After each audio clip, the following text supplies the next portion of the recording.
மாதிரி இருக்கும். அந்த பொலி எடுத்து பிடிப்பாங்க, ஜல்லிக்கட்டு மாதிரி.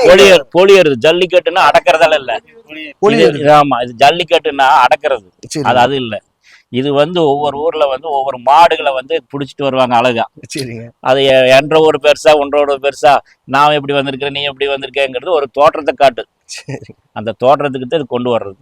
அது 15 நாள் சாட்டுங்கிறது சாட்டிட்டு அந்த 3 நாள் விசேஷம் மிரகண்டமா இருக்கும். அம்மன் நாள் இப்போ நைட்டு பூரா வேன வேடிக்கை நல்லா இருக்கும்.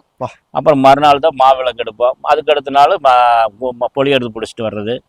அப்புறம் தான் மறுநாள் மஞ்சள் தண்ணி நீராடினா முடிஞ்சது. இந்த திருவிழாங்கிறது 5 வருஷத்துக்கு ஒரு ட்ரிப்பு. இது திருவிழா முடிச்சிருவோமா, அடுத்த கட்டம் பாத்தீங்கன்னா எங்களுக்கு விசேஷங்கிறது எடுத்தீங்கன்னா புரட்டாசி மாசம் 3ஆம் கிழமை இந்த கோயிலுக்கு மெயினா அதுதான் விசேஷம். அந்த 3ஆம் கிழமைங்கிறது கோயில் பொது சார்பா நாங்க பிரம்மாண்டமா ஒரு 2 மூட்டை அரிசி 3 மூட்டை அரிசி அன்னதானம் போடுவோம். குழம்பு ரசத்தோட தான் போடுறது. அன்னைக்கு கிட்டத்தட்ட பார்த்தீங்கன்னா ஒரு 5000-10,000 பேர் வருவாங்க. அன்னைக்கு ரங்கநாதர்